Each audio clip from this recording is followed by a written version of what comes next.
para hacerlo cada dos. O sea, un buen rato que sea cada cuatro. Nosotros ya naturalmente nacemos con melodía. Por ejemplo, el latido del corazón, la circulación de la sangre, tiene un tiempo también. Y cuando uno armoniza la melodía del corazón con el espíritu y la mente, esa melodía llega al corazón de todos, que es la música que traspasa cualquier frontera.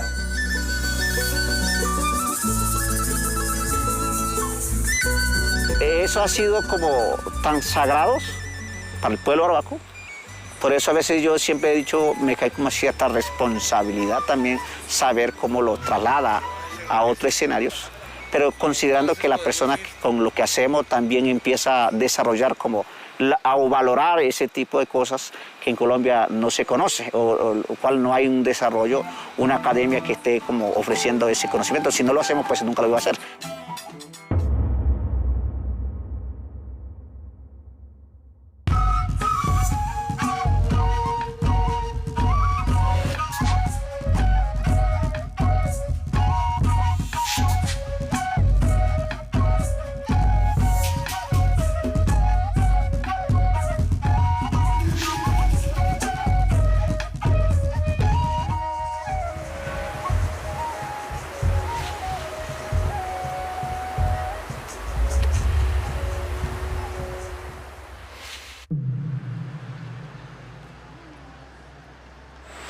En Bogotá está pasando algo con la música que no está pasando en ningún lado del mundo.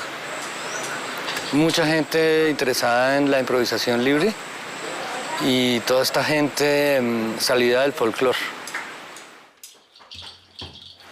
Y entonces hay un movimiento tremendo de la música improvisada. Bueno, yo hago parte de este movimiento y trabajo con música indígena. Hay un encuentro bien bonito entre la música indígena y la música improvisada.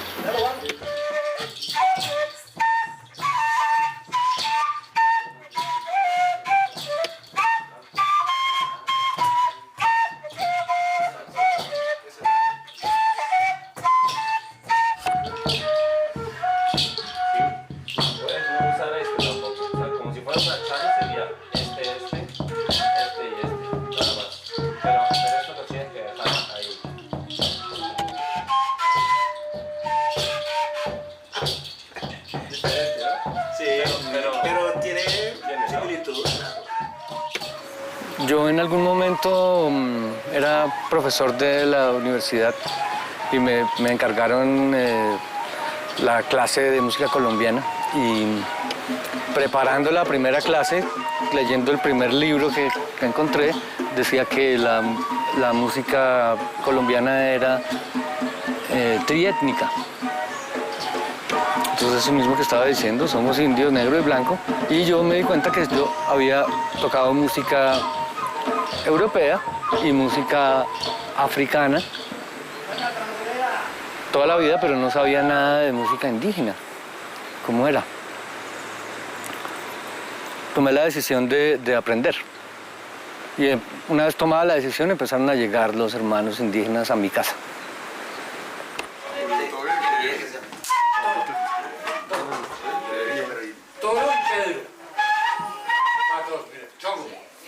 Ay, no, yo ese año lo conozco, pero es que... Uno de esos fue Julio. Entonces timbró y dice, buenas, yo toco acordeón. Y entonces entró, me mostró, oí por primera vez el acordeón arhuaco, lo grabé y empezamos a hacer un experimento. Y Julio llevó esa música, eso que grabamos, lo llevó a la sierra y tuvo que aguantarse allá el regaño de las autoridades y todo y trabajarle a ese tema. Y finalmente consiguió que nos dieran permiso de seguir haciéndolo. O sea, hubo debate, hubo polémica. Con lo otro, así, mayor, buen rato. Después de un rato como que parar el bajo, para que se oigan las flautas y eso. Y después de ahí, arrancar con ese otro, ¿no? Con el otro, sí. Y lo que habíamos hecho era más o menos champetuito. Entonces, A, 3 3 veces eso, después no, la otra es de...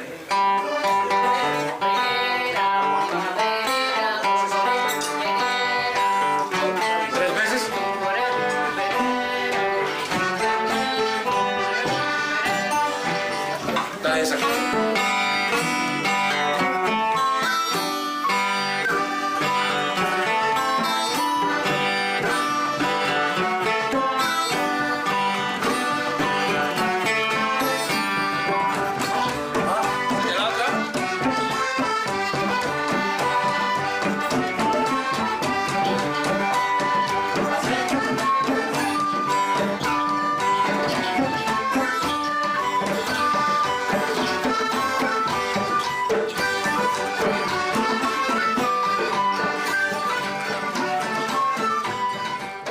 Porque eso es lo que pasa con lo intercultural, no es fácil, ¿no? Siempre hay una polémica, pero hay también unas razones bien grandes, ¿no? Que suelen ganar. Entonces, y después de estar haciendo ese trabajo, que bueno, lo hice durante varios años, un par de años tal vez,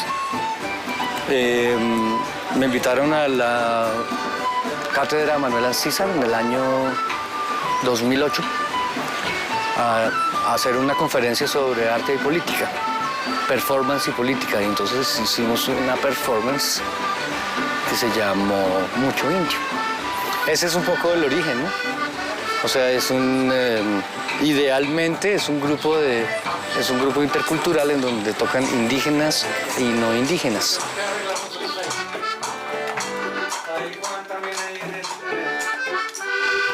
Pero entonces salir, ¿no? A veces dejar solo el acordeón y la guitarra, a veces está chévere. ¿La voz? Sí, la voz sola, entrar, a veces la voz, a veces tal. Un director que diga la voz. Sí, yo puedo hacer eso, pero también puede ser así. Improvisado, pero Sí, que todo quede improvisado, bonito. Que ya Pero bueno. sepamos que hay que callarnos a ver. Sí, a veces yo les echo la miradita de callarse, o algo así.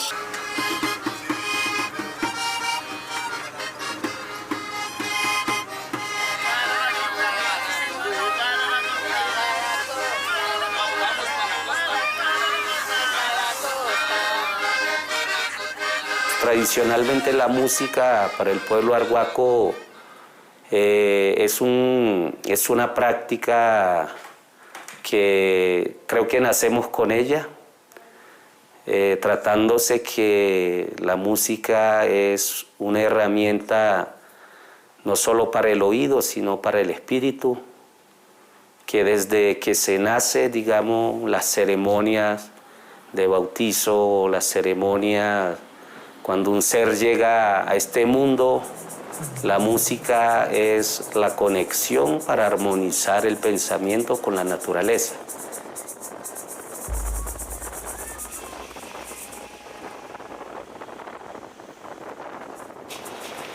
La charu es hija del trueno, esa es la historia de origen, ¿no? Y las semillas de la maraca que acompaña a la charu son también hijas del trueno. Y el tambor que acompaña a la charu, el chimboru, también él sirve para hablar con el trueno. Entonces, bueno, pues teníamos que hacer un homenaje al trueno, un agradecimiento al trueno, porque es el padre de toda la inspiración que nos viene. Y entonces, bueno, para estar en armonía con el trueno, le hacemos un homenaje. Tocamos la música que es hecha con sus hijos, sus instrumentos hijos. Y eso, Kaku Kuimagüe. Kaku Kuimagüe se llama el trueno, padre trueno.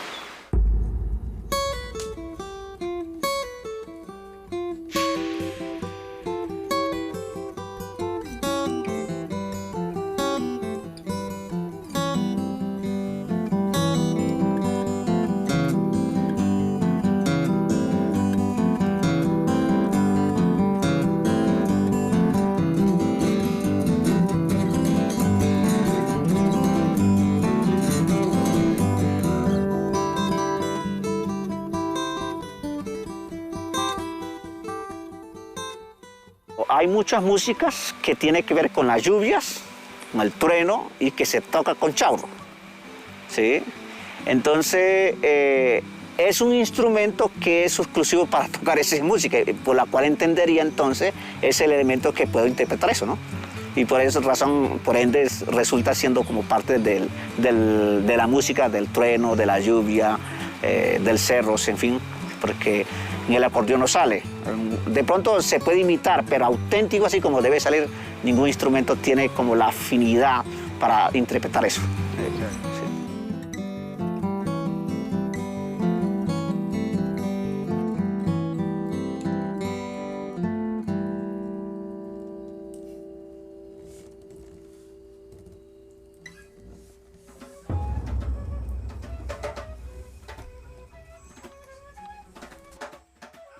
Pues yo creo que es evidente que como cultura occidental, aquí hablando pues como de este contexto, somos una cultura huérfana, somos una cultura que crecimos fragmentada, en donde no hay una identidad clara, ¿no? Como sabemos que tenemos un ancestro, pero lo negamos porque nos da pena, porque sentimos que es mejor lo que nos han dicho.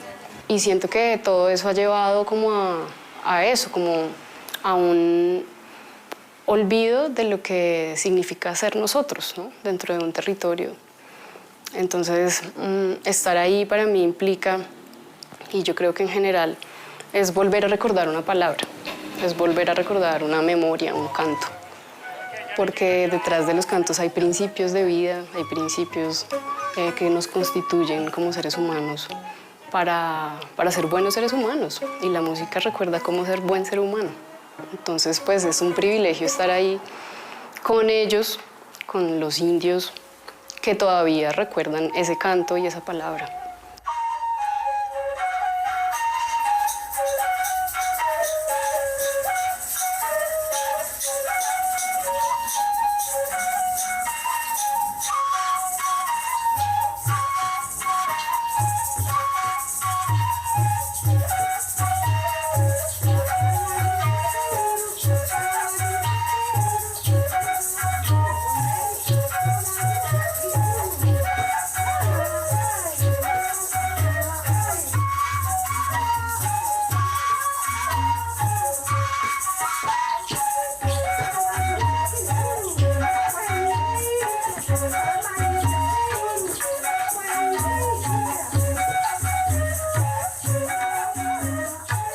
El combo con el que estamos trabajando ahora ya lleva un tiempo siendo citado, digamos, ¿no? Siendo invitado. Y pues no puedo creer la bendición que es tocar con tantos músicos tan increíbles.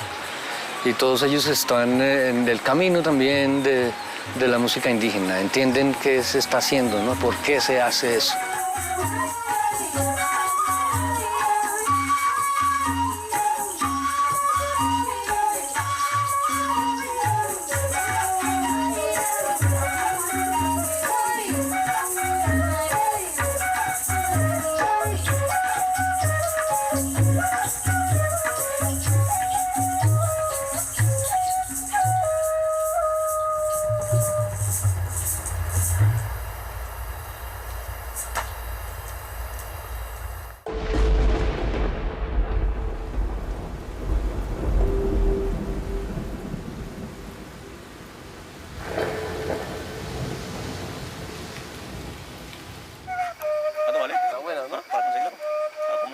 Así, o sea, esto ya está. De esa, o sea, normal, así tal cual. O hablamos con el señor ahí que le haga un descuento. Yo he visto unas de 300. Unas traveras. Sí. Entonces este es el ejercicio que estoy haciendo hace un buen tiempo, es usar la música indígena para inspirarme, para inspirarnos. De hecho, con el grupo Mucho Indio, ese es el ejercicio que hacemos, ¿no? Entonces, más o menos, comenzamos una canción, yo escribo música que acompaña a esta música indígena, a las melodías tradicionales, ancestrales. Hago una música que va con ellas y entonces hacemos este ejercicio de lo intercultural. Y esto se hace con dos melodías. Una melodía que viene del ancestro, que viene de los hermanos indígenas. Y hay otra melodía que es urbana, digamos, o occidental, o tiene algo de eso. Algo de la matemática occidental. Y entonces aquí se forma una cosa nueva, que es el diálogo intercultural, que me parece que es la palabra más importante que he aprendido en los últimos años. Ya no toca tabla. Claro.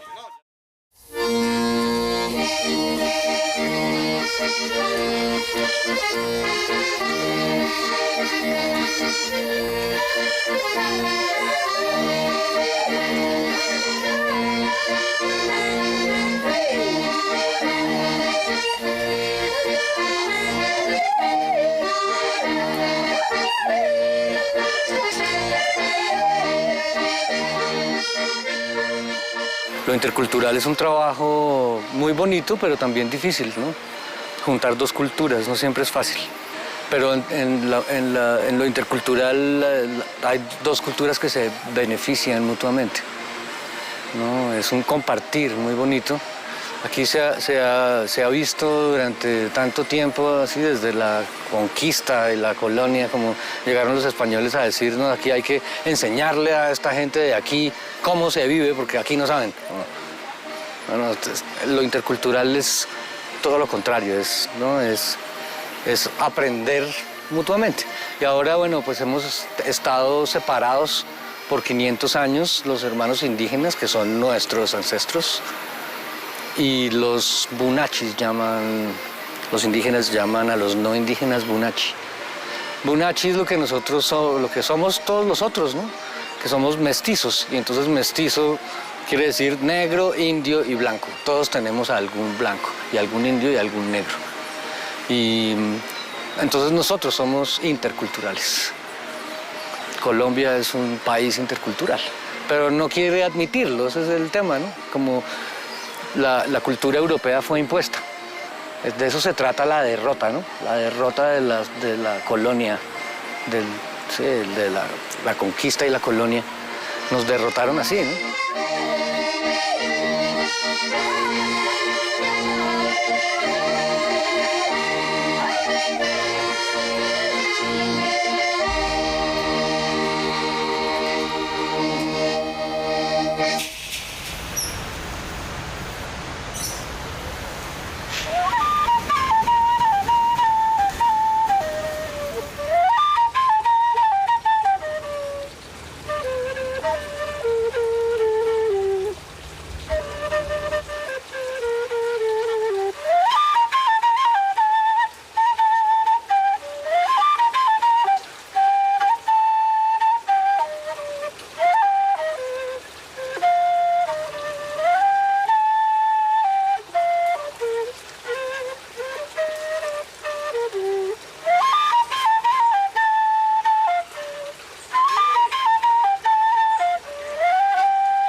La charú pues se acompaña tradicionalmente de la voz, ¿no? Las mujeres, no solo en los arhuacos, sino en varias comunidades de la sierra, las voces femeninas y las de los niños acompañan la flauta.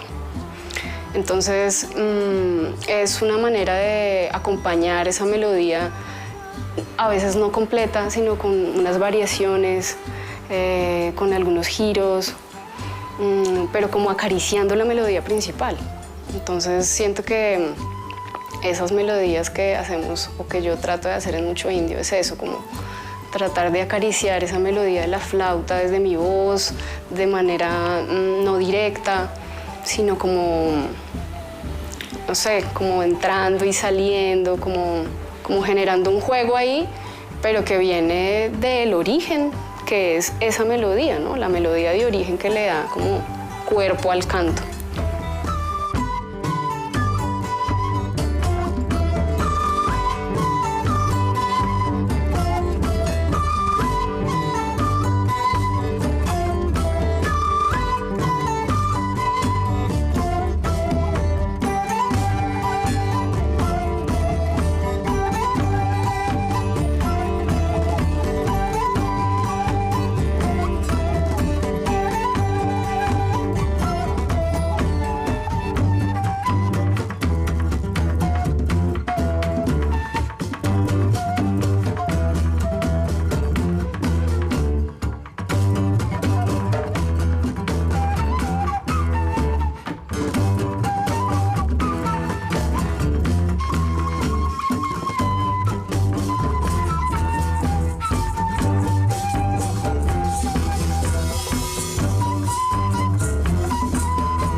Andresito, pues.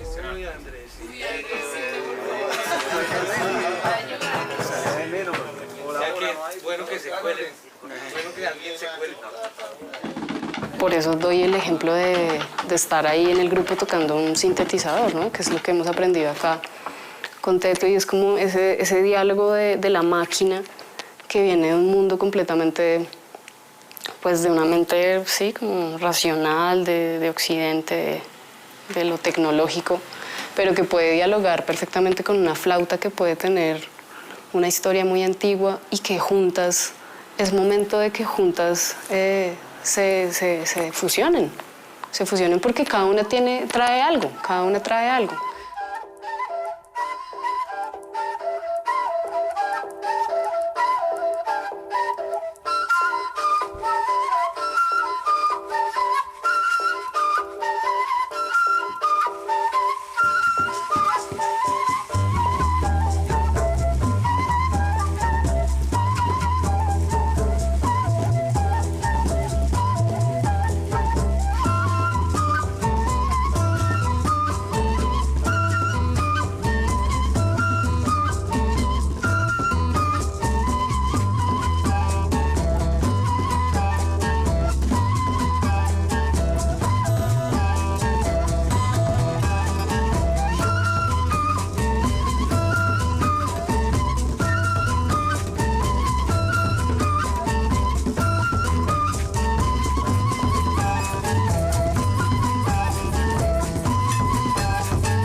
Esas melodías tienen algunas palabras que uno escucha que las dicen ellos, pero realmente son...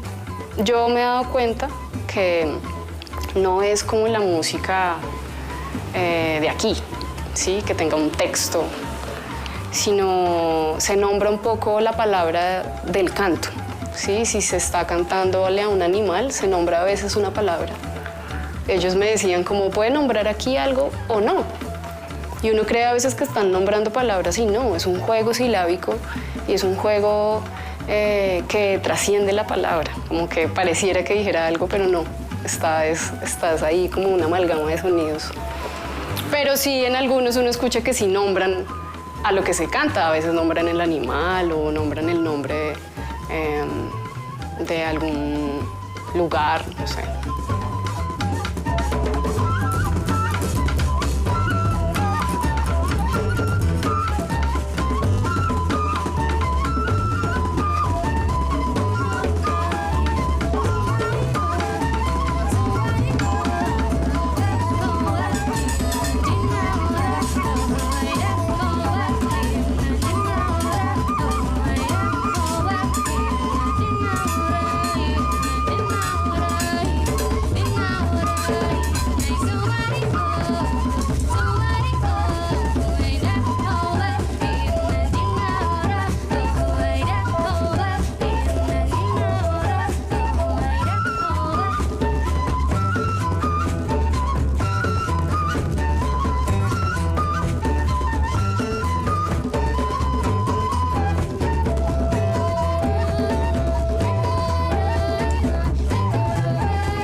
El mensaje pensaría que es para todos los jóvenes del mundo, de Bogotá o de las ciudades y de la sierra también. Es como la invitación a interiorizarse primero.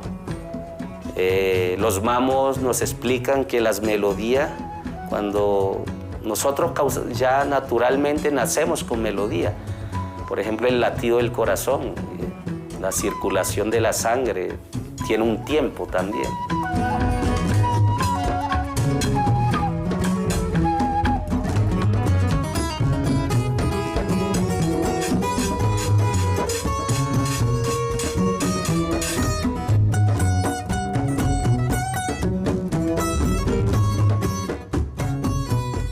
Digamos, Serancua o el Padre Creador nos dejó ya organizado, nos dejó ya con las melodías, nos dejaron ya de cómo realmente estar en orden. Entonces, es una invitación a hacer música primero con nuestro propio corazón, ¿no? Y cuando uno armoniza la melodía del corazón con el espíritu y la mente, esa melodía llega al corazón de todos, que es la música que traspasa cualquier frontera.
El arhuaco tiene como toda música para ciertos objetos y animales, plantas o agua o de naturaleza.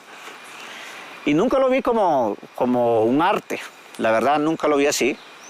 Hasta que en el momento que Teto me dio como hecha chispas, ¿no? Que si usted tiene un talento para flauta, el charu, la música arhuaca, donde se interpreta mucho lo que es las aves, el colibrí, la paloma, que el gallinazo, que el guacamayo, la tortuga, que el agua, que el sol, que bueno, en fin, como un tema ceremonial, ¿no?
eso ha sido como tan sagrados para el pueblo arhuaco.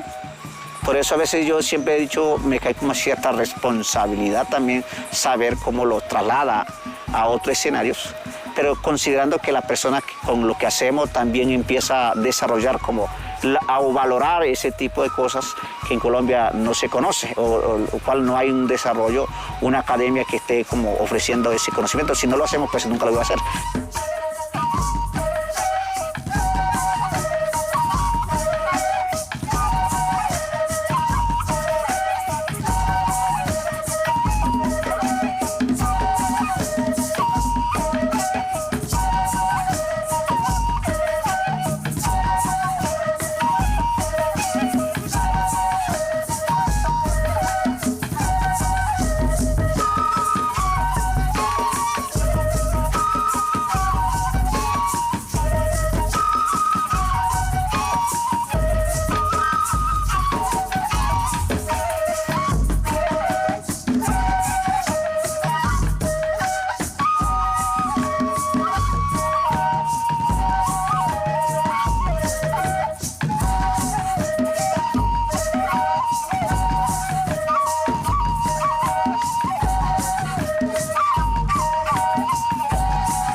Sí, claramente hay, por ejemplo, una canción que se usa para bendecir el alimento.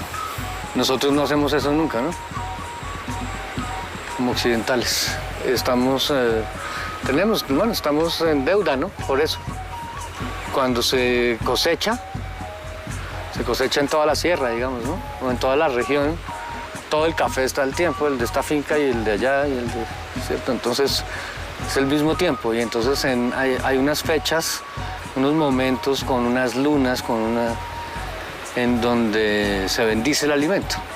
Entonces antes la gente trae la primera cosecha,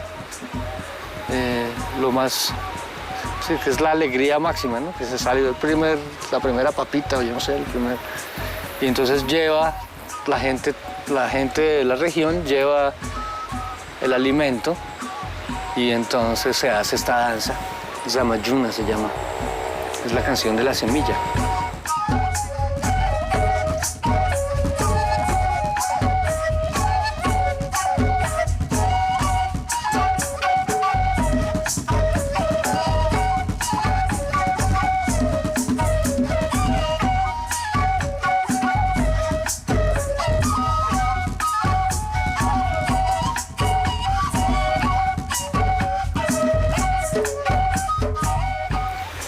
Tocamos Vinci también, que es una ranita que canta cuando se va a acabar la sequía. Y entonces es una fiesta muy importante, ¿no? O sea, está todavía seco y todo así, todo el mundo con sed y no hay agua en el pozo, no hay agua en el río, no hay agua no sé qué, y de repente empieza la rana a cantar. Entonces eso anuncia que ya al día siguiente va a llover. Y haces un canto una danza muy poderosa.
Si quiero transmitir algo que va a dañar a la sociedad, tenemos digamos, el potencial de hacerlo.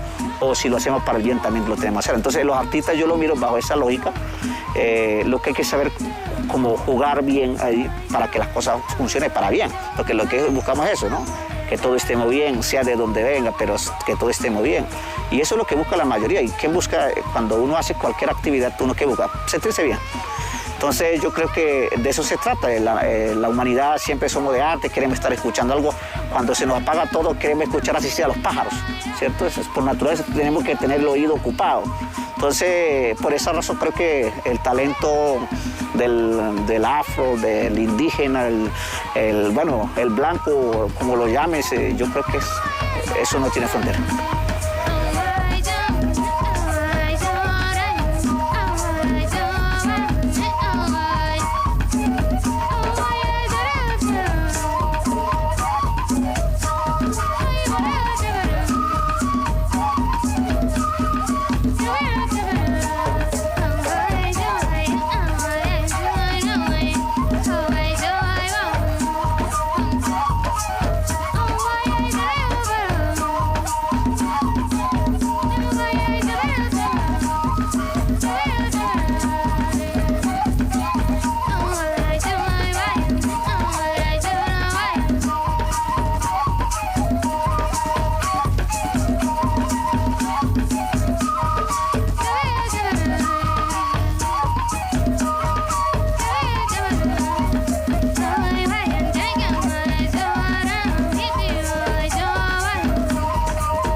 con el acordeón, digamos un instrumento occidental, inclusive alemán, pero hace un siglo aproximadamente hubo unos músicos arhuacos que adaptaron un instrumento como el acordeón y empezaron a interpretar melodías que venían de las flautas. Digamos ritmo, melodías ancestrales, pero que se adaptó al acordeón y ahí se crea una música que es tradicional también, auténtica del pueblo arhuaco.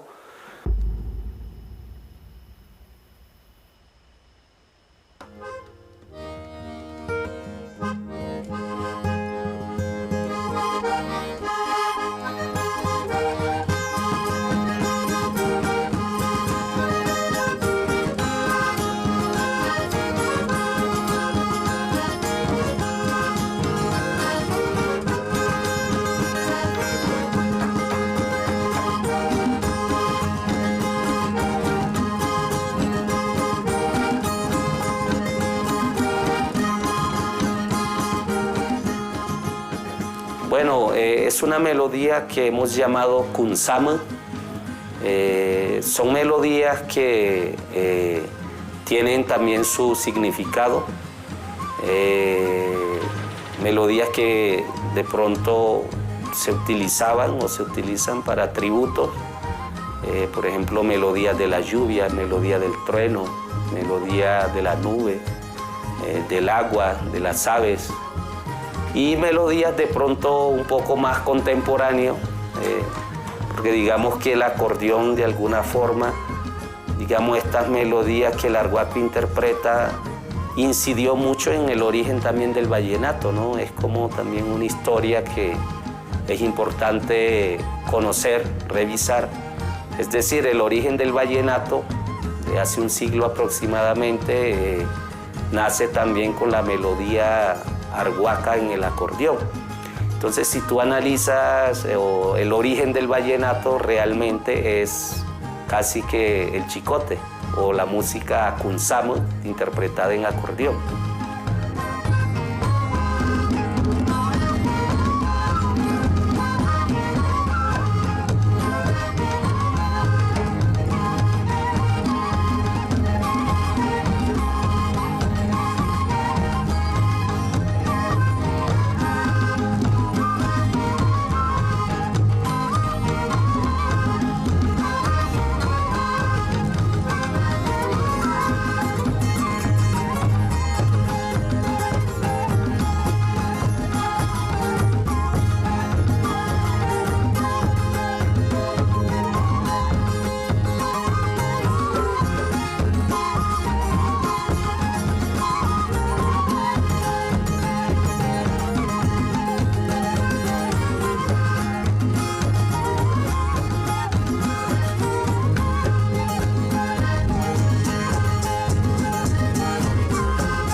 Tronguín, Juan, Julio, Piara, ¿dónde está por ahí? Ahí está. Piara, Jairo, Choro, Uriel, Pedro, José, Teto. No sé, espero, ¿no? Que sea un despertar en nuestro país, porque realmente los artistas colombianos es que lo que menos los mira, ¿no? No le he visto algo que tiene esa relevancia, sino que viven de día a día y hacen todas las cosas como debe ser, y para mí me parece eso doloroso. Es un país donde desconocemos culturas, desconocemos nuestro valor, nuestros principios, y eso se debe a eso.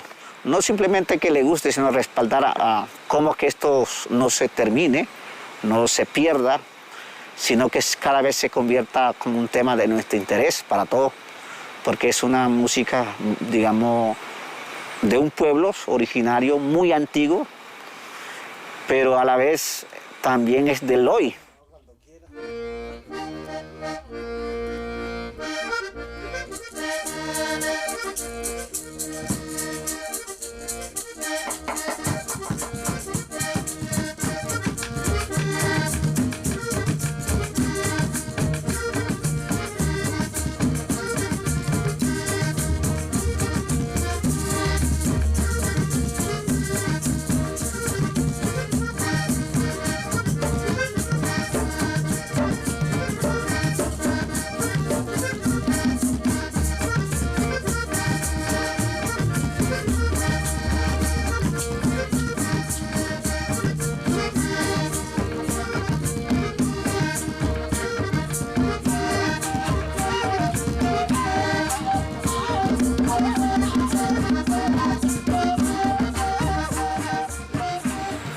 Bueno, claramente se abrió la energía, ¿no? Ese es un tema. Eso que decía del padre Trueno, ¿no? Y es que uno hace rituales para sanarse, ¿cierto? Y entonces no entendemos muy bien lo que está pasando, como dicen los hermanos indígenas, en espiritual, como dicen los mamos, en espiritual. Dicen que hay muchas capas de la conciencia, ¿no? Y los que no somos mamos no tenemos conciencia plena, sino de lo material. Y dicen que hay 4 hacia arriba y 4 hacia abajo. Y en todas estas capas de la conciencia, allí también vivimos, allí también está sucediendo esta entrevista, y ahí también sucedió ese concierto. Y allí estamos aprendiendo, y ahí estamos haciendo nuestro trabajo. Y aquí fallamos, porque ese es un poco la paradoja de estar vivos, ¿no? Vinimos al planeta dual, ¿no? Estamos en el planeta dual, en donde no existe el positivo sin el negativo. Y entonces estamos soñando todo el tiempo con el bienestar, y a veces lo mantenemos ahí un poquito y viene algo, siempre viene algo, ¿no?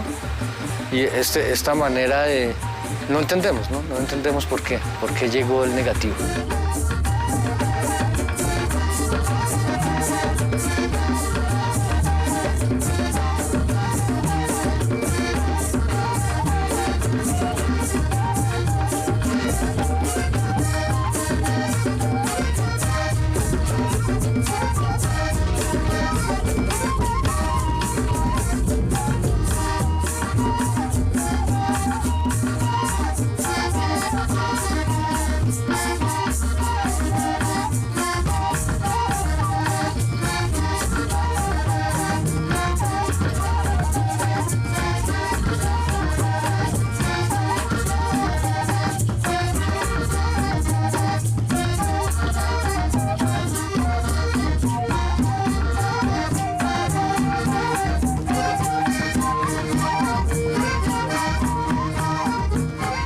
Entonces, no puedo decir que no tenemos palabras aquí, en este plano, para hablar de lo que pasa allá. Los mamos sí saben, ¿no? Hablan de eso entre ellos, pero si le hablaran a uno no entendería, ¿no? No hay una palabra para traducir eso. Entonces yo creo que hubo algo que se destrancó por allá, en estos niveles. Y lo sentí hoy claramente con la alegría de todos los músicos, ¿no? El compartir el desayuno y todo el mundo riendo, todo el mundo haciendo chistes, cantando. Entonces yo creo que sí hubo una gran sanación.